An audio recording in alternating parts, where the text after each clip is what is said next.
कुरान किसी पहाड़ी पर नाजिल कर देते जी तो लराइतहु खाशिअम मुतसद्दिअम मिन खशयतिल्लाह, तो यकीनन यकीनन अल्लाह के खौफ की वजह से पहाड़ टुकड़े टुकड़े हो जाता। कुरान इतना पावरफुल, कुरान अल्लाह की इतनी मुतबर्रक किताब, इतनी शक्ति है कुरान में। अगर ये कुरान किसी पहाड़ी पर नाजिल हो जाता तो पहाड़ क्या हो जाता? टुकड़े टुकड़े। बोलो क्या हो जाता? टुकड़े टुकड़े, चूर चूर हो जाता पहाड़। क्योंकि आप एक बात बताओ, आपकी बस्ती में पहाड़ है और नहीं ना? लेकिन पहाड़ देखे तो होंगे आपने, कितने तूफान आए, कितनी बारिश आए, कितनी आंधी चले, कितनी तेज हवा चले, पहाड़ अपनी जगह से हिलता है? नहीं, बोलो नहीं ना। और तूफान में आप 8-10 साल का बच्चा तीसरी मंजिल पे ऊपर छत पे खड़ा कर दे और खतरनाक तूफान आए तो आपका बच्चा उस तूफान में रुकेगा? अरे बोलो, नहीं रुक सकता। समझो मिसाल, ये कुरान पहाड़ी पर चला जाए तो पहाड़ टुकड़े टुकड़े हो जाए। और यही कुरान मुस्तफा के उम्मती जो छोटा सा बच्चा है 8-10 साल का, इसके सीने में कुरान के 30 पारे महफूज हो जाते हैं। तो फिर इस बच्चे के सीने पे क्यों फर्क नहीं पड़ता है? अल्लाह अकबर। ये कुरान पहाड़ी पे चला जाए तो पहाड़ टुकड़े टुकड़े हो जाए, मगर यही कुरान हजरत अल्लामा मौलाना सैयद वसीम मियां साहब किबला बखूबी जानते हैं, ये उलमा हुफ्फाज़ व कुर्रा बखूबी जानते हैं, ये कुरान किसी पहाड़ी पे पहुंच जाए तो पहाड़ टुकड़े टुकड़े हो जाए। मगर ये कुरान मदरसा नूरुल उलूम का 10 साल का बच्चा, मदरसा नूरुल उलूम का 12 साल का बच्चा, जिसके अंदर इतनी ताकत नहीं जो तूफान के झेले, जो तूफान को झेल ले, जो तो बारिश के पानी की लहरों को झेल ले, मगर ये बच्चा कुरान पाक के 30 पारे सीनों में महफूज कर लेता है। सैफपुर वालों, बच्चे के सीने का क्यों कुछ नहीं बिगड़ता? मैं आपको बताता हूँ, आपको भी अंदाजा लगाए, कुरान पावरफुल था, पावरफुल है, पावरफुल रहेगा। कुरान, अल्लाह के कुरान में शक्ति थी, शक्ति है, शक्ति रहेगी। अल्लाह फरमाता है अगर ये पहाड़ पर नाजिल कर देते तो पहाड़ टुकड़े टुकड़े हो जाता। सैफपुर वालों, एक मिसाल देके इस आयत को समझाना चाहता हूँ। रब फरमाता है अगर ये कुरान पहाड़ पर कर देते तो पहाड़ टुकड़े टुकड़े हो जाता। मैं पूछता हूँ आलम तसव्वुर में, ऐ प्यारे खुदा, पहाड़ वो है जो तूफान से ना हिले, पहाड़ वो है जो आंधी से ना हिले, पहाड़ वो है जो पानी की सैलान से ना रुके, पहाड़ वो है जो पानी से कोई असर पहाड़ पर नहीं पड़ता। मगर कुरान में इतनी शक्ति है, पहाड़ पर कुरान चला जाए तो पहाड़ टुकड़े टुकड़े हो जाए। उम्मते मुस्तफा के छोटे से बच्चे के सीने में ये कुरान आ जाता है तो ये फिर सीना क्यों नहीं फटता, सीना टुकड़े टुकड़े क्यों नहीं होता? इस बात को समझे। आपकी बस्ती में लाइट आती है? बोलो, लाइट आती है ना, बिजली आती है। अब एक बात मिसाल में आपको दे रहा हूं और आप आयत को समझ जाएंगे।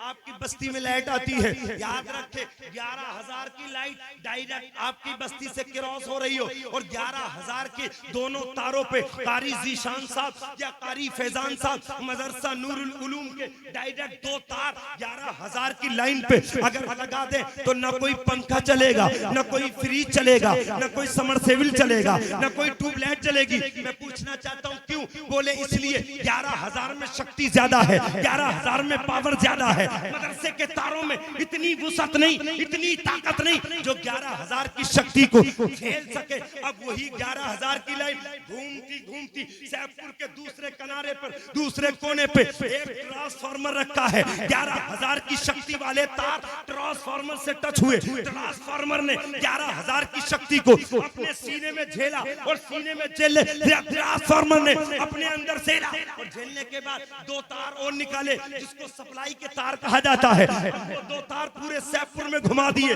डायरेक्ट 11,000 पे अगर तार लगाते तो ना कोई लाइट जलती, ना कोई पंखा जलता। मगर जब ट्रांसफार्मर से पावर टच हो गई और ट्रांसफार्मर ने टच कर दिया तो वो जो निकली सप्लाई वाली लाइन थी, अब उस पे तार लगाओगे बल्ब भी जलेगा, तार लगाओगे पंखा भी चलेगा, तार लगाओगे समरसेबिल भी चलेगा। पहले क्यों नहीं चल रहा था? इसलिए कि 11,000 में शक्ति बिल्कुल बहुत तेज थी। इसी तरीके से अगर ये कुरान हमारे सीनों में डायरेक्ट आता तो हमारा सीना टुकड़े टुकड़े हो जाता। ये कुरान डायरेक्ट हमारे सीने में आता, हमारा सीना चूर चूर हो जाता। ये कुरान हमारे सीनों में डायरेक्ट नहीं आया, बल्कि मुस्तफा मदीने में है, उनके सीने से कुरान टच हुआ। कुरान की पावर को मुस्तफा ने अपने सीने में बर्दाश्त किया, फिर मेरे आका ने इस कुरान की पावर को सिद्दीक अकबर की तरफ सप्लाई किया, उमर फारूक आजम की तरफ सप्लाई किया, उस्मान जुन्नूरैन की तरफ सप्लाई किया, मौला अली की तरफ सप्लाई किया, हसन हुसैन की तरफ सप्लाई किया। नबी ने सहाबा की तरफ, सहाबा ने ताबईन की तरफ, ताबईन ने तबे ताबईन की तरफ, तबे ताबईन ने औलियाए कामिलीन तक, औलियाए किराम ने, उलमाए अहले सुन्नत तक, उलमाए अहले सुन्नत ने तालिब इल्मों के सीने तक। सुभान अल्लाह। नारे तकबीर, नारे रिसालत, अज़मते कुरान, अल्लामा मौलाना मोहम्मद सुलेमान। मोहब्बत समझूंगा। सुभान अल्लाह। कुरान पावरफुल था, पावरफुल है और पावरफुल। अच्छा, एक मिसाल और दे रहा हूं ईमानदार से। कुरान पाक का फैजान और कुरान पाक का मकाम समझ में आ जाएगा। अच्छा, ये जितने उलमा बैठे हैं सब इज्जत के काबिल हैं कि नहीं? बोलो, अरे बोलो। जिसके सीने में कुरान है वो हमारा इमाम है। अच्छा, एक बार आपके सैफपुर में कोई गरीब हो, गरीब यतीम का बच्चा हो, यतीम हो, यतीम मुफलिस का बच्चा हो, लाचार मजबूर का बच्चा हो, और ऐसा गरीब का बेटा हो जिसका सलाम का जवाब देने में आप बेइज्जती महसूस करते हो। 6 साल का बच्चा, 8 साल का बच्चा मदरसा नूरुल उलूम में आ जाए, मौलाना फैजान साहब की दरसगाह में, कारी जुल्फिकार साहब की दरसगाह में, मौलाना जीशान साहब की दरसगाह में बैठ जाए। गरीब का बच्चा, लाचारो मजबूर का बच्चा, यतीम बच्चा मदरसा नूरुल उलूम में आ गया। बेशक गरीब का बेटा था जिसके सलाम का जवाब देते हुए मालदारों के नशे ढीले होते थे। अल्लाहू अकबर। वो गरीब का बच्चा मदरसा नूरुल उलूम में आ गया। मौलाना फैजान साहब ने, कारी जीशान बरकाती साहब ने उसे कुरान का नाजरा कराया। कुरान का हिफ्ज कराने के बाद जब वो बच्चा दस्तारे हिफ्ज से नवाज दिया गया, 12-15 साल का हो गया, और आपकी मस्जिद नूरानी में, मदीना मस्जिद में ये बच्चा पहुंच गया। कारी जीशान साहब मस्जिद में मौजूद न हो, जुहर की नमाज का वक्त हो, तो अब जितने भी सैफपुर के करोड़पति हैं, जितने भी अमीर हैं, जितने भी मालदार हैं, देखेंगे इमाम साहब नहीं है तो नमाज कौन पढ़ाएगा? तो मुल्ला जी कहेंगे, ए बेटे जरा इधर आओ, तुम हाफिज जी हो? कहा मैं हाफिज जी हूँ। बेटा आओ, जुहर की नमाज पढ़ा दो। वो गरीब का बच्चा था, वो लाचार का बच्चा था, लेकिन जब कहा जुहर की नमाज का वक्त हो रहा है, बेटा नमाज पढ़ा दो। अब ईमानदारी से वो गरीब का बच्चा मुसल्ला इमामत पे आ गया, वो फकीर का बच्चा मुसल्ला इमामत पे आ गया, वो लाचारों मजबूर का बच्चा मुसल्ले पे आया, तो सैफपुर का जिम्मेदार ये नहीं कहेगा मैं गरीब के बच्चे के पीछे खड़ा हूँ, ये नहीं कहेगा मैं गरीब के बच्चे के पीछे खड़ा हूँ, बल्कि अमीर नियत बांधेगा तो कहेगा पीछे इस इमाम के जिम्मेदार खड़ा होगा, कहेगा पीछे इस इमाम के मालदार, कहेगा पीछे इस इमाम के चौधरी, कहेगा पीछे इस इमाम के डीएम, कहेगा पीछे इस इमाम के इंजीनियर, कहेगा पीछे इस इमाम के प्रोफेसर, कहेगा पीछे इस इमाम के। सैफपुर वालों, वो गरीब का बच्चा था जिसकी कोई हैसियत नहीं थी, अब क्या हो गया? जुहर की नमाज में जिम्मेदार भी पीछे, डीएम भी पीछे, इंजीनियर भी पीछे, प्रोफेसर भी पीछे, तो वो बच्चा कहेगा इसमें मेरा कोई कमाल नहीं है, कुरान पाक की तालीम का कमाल है।